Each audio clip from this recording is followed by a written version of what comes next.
The trans historian who refused erasure, Miss Major and the Politics of Survival, there are people whose history tries very hard to erase, not through a single dramatic act of suppression, but through the slow, cumulative work of omission, leaving certain names out of official accounts, excluding certain experiences from the narratives movements construct about themselves, deciding quietly and repeatedly that some people's contributions are too inconvenient, too complicated, or too threatening to institutional respectability to be acknowledged fully. The erasure is rarely announced. It happens in the gap between who gets invited to speak at the anniversary event and who built the movement those events commemorate. And then there are people who survive anyway, who keep showing up, who refuse decade after decade to accept the invisibility being assigned to them, whose persistence becomes its own form of historical record. Miss Major Griffin-Gracy is one of those people. She has spent decades surviving systems that were never designed to allow Black trans women to live safely, much less to lead movements, shape political conversations, or be recognized as the architects of community infrastructure that kept people alive when every institution available had decided they were disposable. Her survival is not incidental to her politics. It is the foundation of them. Everything she built, every conversation she entered, every institutional assumption she challenged emerged directly from the lived experience of navigating conditions that most movement leaders have only theorized about. Long before corporate pride campaigns discovered trans visibility as a marketable value, long before trans identity became a topic of mainstream cultural conversation, Miss Major was navigating the daily material realities of what it meant to be a Black trans woman in America: police violence, incarceration, homelessness, underground economies, survival in communities pushed so far to the margins of public respectability that their existence was treated as evidence of social failure rather than as the consequence of deliberate policy choices. She was not observing these conditions from a research position or an advocacy office. She was living them, building community inside them, and developing a political analysis grounded in exactly the kind of direct knowledge that institutions consistently claim to value and consistently find ways to exclude. That grounding shaped her politics in ways that sharply distinguished her from much of the mainstream LGBTQ organizing. Many institutional leaders approach activism primarily through policy frameworks, through legislation, litigation, lobbying, and the management of public narratives designed to move sympathetic audiences toward favorable political outcomes. Those tools matter and can produce real change, but they also tend to reflect the priorities and comfort levels of the people who design them, who are rarely the people most exposed to the conditions being addressed. Miss Major's work emerged from a different starting point entirely. She understood how policing, incarceration, poverty, racism, transmisogyny, and survival economies intersect not as an analytical framework developed through study, but as a map of her own life and the lives of the people around her. That perspective did not simply add nuance to existing conversations, it fundamentally changed the questions being asked. Throughout the 1980s, 1990s, and into the 2000s, trans women, and especially Black trans women, were treated as afterthoughts within broader LGBTQ organizing spaces when they were acknowledged at all.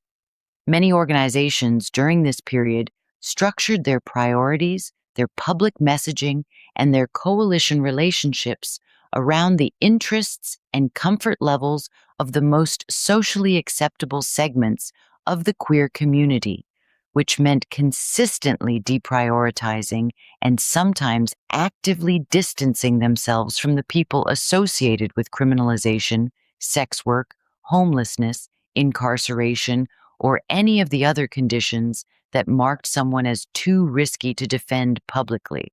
The logic was familiar: protect the coalition by managing its edges, which meant repeatedly sacrificing the people living at those edges. Miss Major refused that framework entirely and without apology. Her organizing did not begin with an assessment of who was safe to center publicly and work outward from there. It began with the people institutions found hardest to defend: incarcerated trans women, poor trans women, street-based communities, HIV-positive communities, people surviving in underground economies, and built outward from their actual needs and their actual knowledge. That was not simply a moral position, though it was that. It also provided a more accurate understanding of where the most urgent work was located and who had the clearest knowledge of what that work required. The significance of that centering extended well beyond the immediate communities it served. Policy conversations are shaped as much by who is excluded from the table as by who sits at it. When incarcerated trans women, poor trans women, and sex workers are absent from the rooms where decisions get made about policing, housing, healthcare, and criminalization, the resulting policies reflect that absence, not through individual malice, but through the structural effect of designing systems without the input of the people most affected by them. Miss Major's insistence on keeping those voices present and politically legible was not simply advocacy. It challenged the epistemological assumptions that allowed institutions to believe they understood communities they had systematically excluded from their deliberations. For decades, trans women involved in sex work were present in public discourse almost exclusively as statistics, cautionary tales, or symbols of victimization, objects of policy rather than its subjects, evidence of social problems rather than analysts of them, people to be rescued or managed rather than listened to, rarely as political thinkers with sophisticated understandings of the systems shaping their lives, rarely as movement leaders whose organizational experience and strategic knowledge deserved the same respect extended to people who had accumulated those things through more institutionally legible paths, rarely as experts on survival under state violence, which is precisely what many of them were. Miss Major challenged that erasure through the most direct method available. She refused to disappear. She kept organizing, kept building community, kept showing up in spaces that would have preferred her absence, and kept insisting on the full humanity and political capacity of the people those spaces were most invested in treating as problems to be solved rather than people to be listened to. That refusal accumulated into something: a body of work, a network of relationships, a living demonstration that the community's institutions, deemed too marginal to center, were in fact capable of sustaining sophisticated, durable, and genuinely liberatory political organizing. Her work also made visible one of the most persistent and least honestly examined contradictions inside progressive politics: the gap between institutional comfort with trans identity as an abstract category and institutional discomfort with the material realities shaping trans survival under conditions of poverty and criminalization. Celebrating trans visibility is, in the current cultural moment, relatively manageable for institutions. It requires no structural change. It can be accomplished through representation in marketing materials, inclusion in diversity statements, and the elevation of trans people whose stories and presentation fit existing templates for inspirational public narrative. Confronting why so many trans women continue to face severe, structural barriers to housing, healthcare, employment, and physical safety is considerably harder. It requires acknowledging that visibility did not yield material protection and asking why, which quickly leads to questions about criminalization, economic inequality, and the relationship between institutional politics and the systems that produce that inequality. It requires sitting with the reality that many of the same organizations celebrating trans identity have supported policy frameworks that made criminalized trans communities measurably less safe. and it requires confronting the specific way that anti-trafficking rhetoric, vice policing, and public morality campaigns have historically and continue to disproportionately impact trans women, the very community that Pride celebrations now claim prominently as part of the history being honored. That confrontation is not comfortable for institutions invested in the simpler version of the story. Miss Major's existence and her work make it harder to settle for the simpler version. That is part of why recognition has been slow, partial, and often qualified even from spaces that theoretically share her commitments. Her influence was never primarily about achieving institutional acceptability or accumulating credentials that translate into mainstream recognition. It was about something more fundamental and more urgent, keeping marginalized people alive, connected, and politically capable long enough to imagine liberation as something more than a distant abstraction. That meant building networks of care and mutual aid that functioned because they were grounded in actual community relationships rather than program design. It meant maintaining community memory across decades, even as institutions did their best to foster amnesia. It meant treating survival itself as a form of political resistance, and the people doing that surviving as the most important constituency any serious liberation movement could have.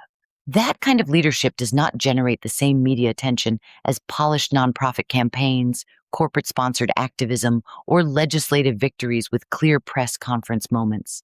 It is not designed for external consumption. It is designed for community survival, which is a different project with different metrics and a different relationship to the concept of success. Movements are not sustained primarily by branding or by the accumulation of institutional recognition.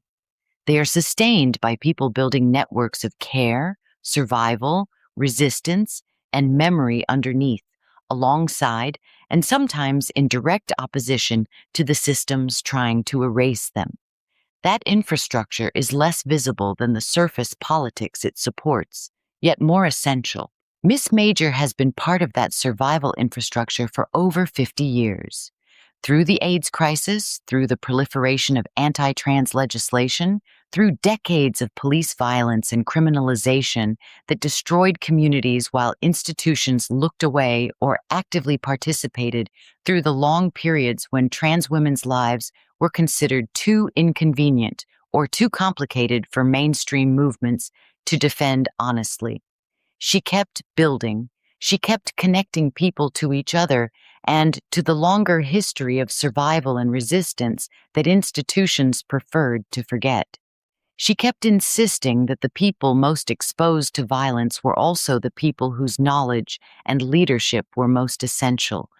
Pride's history, understood honestly, makes considerably less sense without her. The trans women who were present at Stonewall, who built survival networks through the AIDS years, who developed the political frameworks now being selectively celebrated by institutions that excluded them, they did not emerge from nowhere, and their work did not happen in isolation. It happened in communities, sustained by relationships, shaped by people who understood that liberation was not going to be delivered by institutions, but built by the people institutions had already discarded. Miss Major understood that. She lived it. And she kept building it regardless of whether anyone with institutional power was paying attention. That is what survival as politics actually looks like. Not the commemorated version, cleaned up for the anniversary campaign. The real version, which is less photogenic, more durable, and considerably more honest about what liberation has always required. Pride was built by people surviving criminalization, poverty, homelessness, stigma, and exclusion, not corporations looking for rainbow branding opportunities.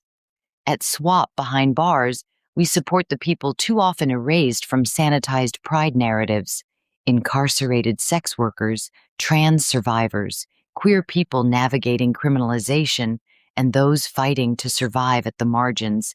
If you believe liberation should mean more than visibility, help us continue this work by donating to SWAP behind bars.